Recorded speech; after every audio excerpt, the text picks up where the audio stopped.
శ్రీమాత్రే నమ. జయ గురు దత్తాత్రేయ నమ. ఈ వీడియోలో మనం ఏప్రిల్ 3వ తారీఖు నుంచి జూన్ 6వ తారీఖు మధ్యలో కర్కాటక రాశిలో సంచరిస్తున్నటువంటి కుజగ్రహ ప్రభావం ఏ విధంగా ఉండబోతుంది అనే విషయాన్ని పరిశీలించినప్పుడు ధనుస్సు రాశి వారికి కర్కాటక రాశిలో 65 రోజుల పాటు సంచరించబోతున్నటువంటి కుజగ్రహ ప్రభావం ఈ రాశి వారి మీద ఏ విధంగా ఉండబోతుంది అని పరిశీలించినప్పుడు మరి ఈ రాశి వారికి కుజుడు మిత్రగ్రహం, ఒక విధంగా వ్యయాధిపతిగా అష్టమ స్థాన సంచారం అన్నది ఈ రాశి వారికి ఒక విపరీత రాజయోగాన్ని కలగజేయడం జరుగుతూ ఉంటుంది. ఇది ఏదన్నా మైనస్ ప్లస్ లాగా మరి ఈ రాశి వారికి అష్టమ భావంలో ఈ కుజగ్రహ సంచారం ఒకేసారి కొన్ని ఆకస్మిక సంఘటనలు అనుకూలంగాను ప్రతికూలంగాను జరిగే అవకాశం ఉన్నది. ముఖ్యంగా స్థిరాస్తికి భూములకి సంబంధించిన విషయాల్లో చాలా కాలంగా పరిష్కారం కాని విషయాలు ఏమన్నా ఉంటే అవి ఈ సమయంలో మీకు పరిష్కారం అయ్యే అవకాశం ఉంది. అంటే సహజంగా ఈ కర్కాటకం సహజ చతుర్థ స్థానం కాబట్టి అక్కడ ఉన్నటువంటి కుజుడు ఈ రాశి వారికి వ్యయాధిపతిగా ఏవైనా భూములు స్థిరాస్తులు చాలా కాలంగా అమ్ముడుపోకుండా మనల్ని ఇబ్బంది పెడుతూ ఉంటే ఈ సమయంలో మీకు అవి అమ్ముడయ్యే అవకాశం ఉంది. అంటే మీ యొక్క స్థిరాస్తి ఇతరుల ఆధీనంలోకి వెళ్ళే అవకాశం ఉంది. అది కొంతమందికి పాజిటివ్గాను నెగిటివ్గా కూడా ఉండే అవకాశం ఉంది. లేదా ఇతరుల ఆధీనంలో ఉన్నటువంటి ఆస్తి మీకు నిజంగా రావాల్సి ఉంటే కంపల్సరిగా ఈ సమయంలో మీకు రావడం జరుగుతూ ఉంటుంది. అయితే మీ యొక్క ఆలోచనలు ఏదైతే మీరు ఒక కార్యక్రమాన్ని ఒక ప్రాజెక్టుని చేపడదాం అనుకుంటున్నారో అది కొంతకాలం పాటు వాయిదా వేసుకోవడం మంచిది. ప్రస్తుతం ఉన్నటువంటి పరిస్థితుల్లో ఎక్కువగా మీ యొక్క అభివృద్ధికి చూసి వార్వలేని వారు ఏదో విధంగా మిమ్మల్ని అన్పాపులర్ చేసే ప్రయత్నంలో మీరు చేస్తున్నటువంటి ప్రతి కార్యక్రమాన్ని అబ్జర్వ్ చేస్తూ మరి సమయం వచ్చినప్పుడు మీపై అటాక్ చేసే విధంగా అంటే ఆ గ్రహస్థితి చెప్తూ ఉంటుంది. అంటే అటాక్ చేయడం అంటే పూర్వకాలంలాగా తుపాకీలు కత్తులతో కాకుండా ఏదైనా పొరపాటు జరిగినప్పుడు దాన్ని పబ్లిక్లో వెల్లడి చేసి కొద్దిగా మిమ్మల్ని అవమానపరిచే విధంగా చేసే అవకాశాలు ఉన్నాయి. కాబట్టి మరి ఏదైనా ఈ ధనుస్సు రాశి వారు ఒక సొసైటీలో ఒక హోదా కలిగి ఉంటారు. అంటే ఇది సహజంగా భాగ్యస్థానం కాబట్టి ఒక గురువు హోదాలో ఉండడం జరుగుతూ ఉంటుంది అన్నమాట. అంటే ఒక ఉపాధ్యాయుడిగా, ఒక ఫాస్టర్గా, ఒక ప్రచారకుడుగా, ఒక దైవ మార్గం వెళ్ళే వ్యక్తిగా, 10 మందిని మంచి మార్గంలో పెట్టే వ్యక్తిగా ఒక గురువు హోదాలో ఒక మంచి హోదా కలిగి ఉంటారు. అంటే వీళ్ళు పబ్లిక్లో కొన్ని కార్యక్రమాలు చేసినప్పుడు వాటిని ఇతరులు కూడా అనుసరించే అవకాశం ఉంటుంది. కాబట్టి మరి గురువు హోదా కలిగినటువంటి మీరు కొన్ని విషయాలకి దూరంగా ఉండవలసి ఉంటుంది.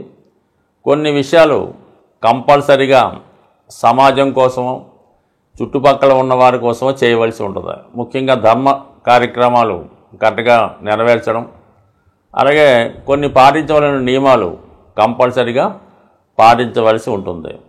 ఏదైనా కొన్ని సందర్భాల్లో ఏదైనా ప్రలోభాలకు లొంగడం కానీ, ఇతరుల దగ్గర నుంచి ఏవైనా ఆశించడం కానీ, ఈ శాస్త్రాలని అంటే ఈ జ్యోతిష్యాన్ని, ఇంకొక శాస్త్రాన్ని, వాస్తు మొదలగు వేదిక శాస్త్రాలని వారి స్వప్రయోజనాలకి ఉపయోగించుకోవడం వల్ల మరి దానికి ఎద్దవాన్ని మోసం చేసో మభ్యపెట్టో భయపెట్టో బలవంతంగా వారి చేత కొన్ని కార్యక్రమాలు నిర్వహించడం చేస్తూ ఉంటారు.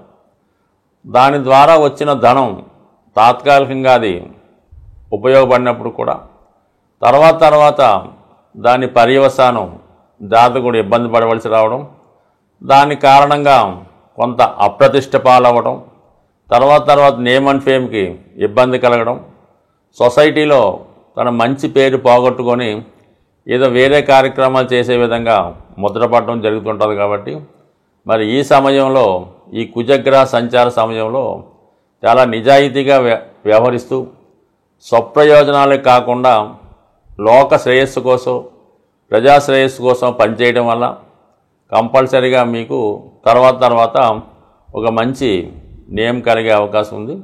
అయితే మరి కొన్ని విపరీత పరిస్థితుల ద్వారా మీరు ఏదైనా ఒక డాక్టరేట్ డిగ్రీ కానీ, పిహెచ్డి కానీ అటువంటి విలువైనటువంటి బహుమతులు సడన్గా మీకు రావడం కానీ, లేదా ఒక ప్రభుత్వం ద్వారా ఒక ప్రైజ్ కానీ, ఒక భూమి కానీ మీకు బహుమతిగా సడన్గా రావడం జరుగుతూ ఉంటుంది. లేదన్నా ఒక అధికార హోదా లాంటిది కూడా, ఒక నామినేటెడ్ పోస్ట్ లాంటిది కూడా ఈ సమయంలో రావచ్చు. బట్ ఏదైనా అది ప్రజాశ్రేయస్సుకి సంబంధించినది ఉంటుంది. స్వలాభానికి కొద్దిగా దూరంగా ఉండే అవకాశం ఉంటుంది. బట్ ఏదైనా ఈ రాశివారి సమయంలో చాలా జాగ్రత్తగా మన ధర్మానికి లోబడి ఉండడం వల్ల చాలా వరకు ఫ్యూచర్లో ఉపయోగపడే విధంగా మంచి పేరు మీకు వచ్చే అవకాశం ఉన్నది. ఈ కుజుడు చాలా వరకు ఎవరి జాతకంలో బలంగా ఉంటాడో వారు జీవితంలో స్వయం కృషితోనే, ఎవరి సహకారం లేకుండా జీవితంలో పైకి రావడం జరుగుతూ ఉంటుంది. కుజుడితో పాటు రవిగ్రహం కూడా బలంగా ఉంటేనే కుజుడు ఇంకా తన యొక్క ఫలితాన్ని చాలా పవర్ఫుల్గా ఇవ్వడం జరుగుతూ ఉంటుంది. అంటే ఒక రాజ్యంలో రాజు ఎంత బలవంతుడై ఉంటే ఈ సైన్యాధ్యక్షుడు కూడా అంత పవర్ని కలిగి ఉంటాడు. కాబట్టి కామన్గా ఈ కుజుడు రవి యొక్క బలాన్ని బట్టి జాతకంలో పనిచేయడం జరుగుతూ ఉంటుంది. జాతకుడికి కానీ ఎవరికైనా అశాంతికి కారణాలు కామ, క్రోధ, లోభాలని, వీటి వల్లే ప్రతి ఒడు అశాంతికి లోనవుతుంటాడు. అయితే కామానికి శుక్రుడు కారణమైన అతి కామానికి కుజగ్రహం కారణం అవుతూ ఉంటాడు. అంటే కామం అంటే ఒకే అర్థం కాదు. ఏదైనా సంపాదన, ఎసెట్ సంపాదించుకోవడం, ధనం సంపాదించడం, ఇవన్నీ కూడా దాని కిందకే రావడం జరుగుతూ ఉంటుంది. లోభం అన్నది ఏంటంటే అది పిసనారితనం. మనం ఇవ్వడం తప్పనిసరిగా ఉన్నప్పటికీ కూడా పక్కవాడి చేత కూడా ఖర్చు పెట్టకుండా, మనము ఖర్చు పెట్టకుండా పొదుపుగా వాడడం, లోభం అన్నది చాలా వరకు కూడా కారణమవుతుంటుంది. దానికి బుధుడు కారణమవుతూ ఉంటాడు. ఎక్కువగా క్రోధం, దాన్నే కోపం అంటూ ఉంటారు. ఈ కుజుడు జాతకంలో బలహీనంగా ఉన్న, పాపగ్రహాలతో కలిసి ఉన్న, క్రోధం కారణంగా, అతి కోపం కారణంగా చాలా వరకు తను సంపాదించినటువంటి పుణ్యాన్ని, మంచి పేరుని, ధనాన్ని, ఆస్తిని కోల్పోయి చాలా వరకు పతనావస్థకి వెళ్ళడానికి కారణమవుతుంటుంది. ఇది కామన్గా ఈ క్రోధం ఎక్కువ అవడం వల్ల అటు మహాభారతంలో ఈ దుర్యోధనుడు అవ్వచ్చు, అలాగే రావణాసురుడు అవ్వచ్చు, ఈ విధంగా ప్రముఖ వీళ్ళంతా కూడా ఈ రాక్షస వర్గానికి చెందినటువంటి రావణాసురుడు, అలాగే కంసుడు, బలిచక్రవర్తి, వీళ్ళంతా కూడా ఈ క్రోధం కారణంగా మరి వాళ్ళు మంచి వారి చేతిలో మరణం పొందినప్పుడు కూడా అది ఒక విధంగా మనకి ఒక మెసేజ్ లాగా చెప్పడం జరుగుతూ ఉంటుంది. అందువలన కుజుడు జాతకంలో ఉన్నప్పటికీ ఏ స్థితిలో ఉన్నా దాన్ని జాగ్రత్తగా యూటిలైజ్ చేసుకోవడం వలన ఒక క్రమశిక్షణతో దాన్ని వాడుకోవలసి ఉంటుంది. ఏది కూడా అతి అన్నది ఎప్పుడూ మంచిది కాదు. కానీ కంపల్సరిగా ఒక జాతకుడు స్వతంత్రంగా ఎవరి మీద ఆధారపడకుండా నిలబడాలన్నా, తన యొక్క జీవితానికి సరిపోయినటువంటి ధనం, ఆస్తి సంపాదించుకోవాలన్నా, తన వారికి లోటు లేకుండా చూడాలన్నా, ముఖ్యంగా వివాహ జీవితం సంపూర్ణంగా ఆనందంగా ఉండాలన్నా అటు ఆడవారి జాతకంలోనూ ఈ మగవారి జాతకంలో కూడా సోకాళ్ళగా వివాహ పొంతను చూసినప్పుడు ఈ కుజుని యొక్క, అంటే దాన్నే కుజదోషం అంటూ ఉంటారు, కుజుడు ఉన్న స్థానాలను బట్టి ఇద్దరికి వివాహ పొంతన ఉన్నదా లేదా అన్నది కూడా మెయిన్గా కుజగ్రహ స్థితిని బట్టే పరిశీలించడం జరుగుతూ ఉంటుంది. అందువల్ల ఏంటంటే వివాహ జీవితం సరిగ్గా సాగాలన్నా, తర్వాత సంతానం కలగాలన్నా, భార్యాభర్తలు తగులాడకుండా ఉండాలన్నా కుజుని యొక్క బలం, కుజుని యొక్క స్థితి తప్పనిసరిగా పరిశీలించవలసి ఉంటుంది. కుజుడు మీకు అనుకూలంగా మారాలంటే చాలా ఈజీ మాట. కుజుడు తొందరగా అనుగ్రహించే గ్రహం కాబట్టి కుజగ్రహం మీకు అనుకూలించాలంటే సాధ్యమైనంత వరకు మీరు ఈ మంగళవారం రోజు హనుమాన్ చాలీసా పారాయణ వల్ల, హనుమాన్ని పూజించడం వల్ల, మంగళవారం నియమంగా ఉండడం వల్ల చాలా వరకు మీరు కుజుని యొక్క అనుగ్రహానికి పాత్రులవుతుంటారు.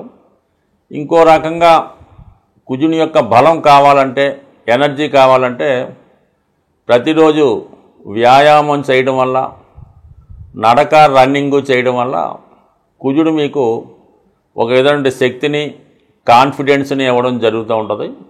మరి ఇంకా ఎక్కువ కుజుని యొక్క శక్తి కావాలనుకున్నవారు ఏదైనా ఒక జిమ్ ట్రైనర్ ద్వారా ఆ ప్రయత్నం చేయడం వల్ల ముఖ్యంగా కాన్ఫిడెన్స్ పెరుగుతూ ఉంటుంది.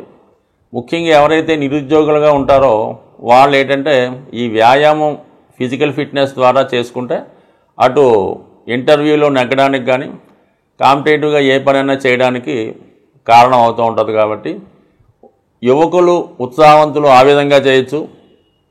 ఎక్కువగా స్త్రీలు హనుమంతుణ్ణి, సుబ్రహ్మణ్య స్వామిని పూజించుకోవడం, మంగళవారం నియమంగా ఉండడం వల్ల చాలా వరకు మీకు ఈ కుజగ్రహ అనుగ్రహం లభిస్తూ ఉంటుంది. దాని తర్వాత మనం చాలా విషయాల్లో ఓడిపోతున్నాం. ఏదైనా ఒక భూమి కొనాలంటే అవ్వడం లేదు, అప్పులు తీరడం లేదు అనుకున్న వాళ్ళు కుజుని యొక్క అనుగ్రహం బలంగా ఉన్నవారితో మీరు స్నేహం చేయవలసి ఉంటుంది. అంటే ఆ కుజగ్రహం అనుగ్రహం ఎవరి మీద ఉంటుందంటే కేవలం ఈ యూనిఫారం వేసుకొని విధి నిర్వహణ చేస్తూ ఉంటారు కదా, ఎక్కువగా ఈ ఫారెస్ట్ డిపార్ట్మెంటు, ఈ పోలీస్ డిపార్ట్మెంటు, ఎక్సైజ్ డిపార్ట్మెంట్ వారితో, అందులో మీకు ఏదైనా దగ్గర బంధుత్వం, స్నేహం మీతో చదువుకున్న వాళ్ళు ఉంటే వాళ్ళతో ఎక్కువ ఫ్రెండ్షిప్ చేయడం వల్ల, వాళ్ళతో రెగ్యులర్గా మీకు టచ్లో ఉండడం వల్ల ఏమవుతుందంటే ఆటోమేటిక్గా మీలో ఉన్నటువంటి కుజుడు యాక్టివేట్ అవ్వడం ద్వారా కుజుని యొక్క బలం పెరగడం జరుగుతూ ఉంటుంది. ఇక అన్ని రకాలుగా సమస్యలు అంటే వివాహ సమస్యతో ఉన్నవారు ఆంజనేయ స్వామిని తమలపాకులతో పూజ చేయవలసి ఉంటుంది. రుణ బాధలు ఉన్నవాళ్ళు ఆంజనేయ స్వామిని సింధూరంతో పూజ చేయవలసి ఉంటుంది. అంటే ఎదటివాడి యొక్క ఈర్ష్యకి, అసూయకి గురైన వాళ్ళు, పెద్ద పెద్ద ప్రాజెక్టులు పెట్టుకొని వాటిని పూర్తి చేయాలనుకున్నవారు ఆంజనేయ స్వామికి వరమాల సమర్పించడం ద్వారా, అలాగే శత్రుబాధలు పోవాలనుకున్నవారు ఆంజనేయ స్వామికి నిమ్మకాయల దండ, సంతానం కావాలనుకున్నవారు ఆంజనేయ స్వామికి వరమాల, ఈ విధంగా ప్రతిదానికి కూడా ఈ స్వామివారి దగ్గర పరిహారాలు ఉన్నాయి.